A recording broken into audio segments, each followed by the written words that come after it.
আজকের ভিডিওতে এমন একটা কথা বলবো যে কারণে আপনি সবসময় ডিপ্রেশন এবং দুঃখে থাকেন। আপনি ডিপ্রেশন বা দুঃখে থাকার প্রধান একটি কারণ হলো আপনি এমন মানুষদের নিজের মানুষ হিসেবে মনে করেন যারা আপনাকে কোনো গুরুত্ব দেয় না, যারা সবসময় আপনাকে ইগনোর করতে থাকে, আপনাকে তাদের কোনো প্রয়োজনই নেই। আপনার টাকা না টাকা নিয়ে তাদের কোনো টেনশনই নেই। আপনি আছেন কিনে নাই তারা সেটার কোনো ভাবে না।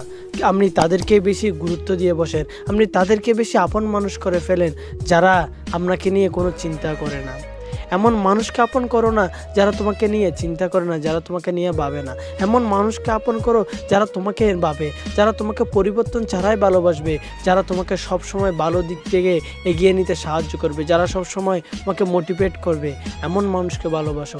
এমন মানুষকে তুমি ভালোবাসো না যাদের তোমাকে ইগনোর করবে সবসময়, এমন সময় তোমাকে তোমার বিপদের সময় তোমাকে হাল ছেড়ে চলে যাবে।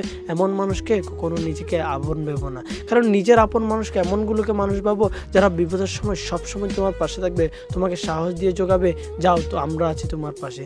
তো গাইজ, পরিশেষে একটাই মোরাল অফ দ্য স্টোরি হিসেবে দাঁড়ায়, সবাইকে নিজের আপন মানুষ বলে মনে করো না।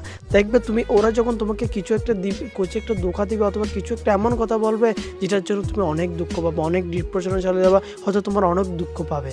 তাই এমন মানুষকে নিজের আপন মানুষ হিসেবে ভেবো না।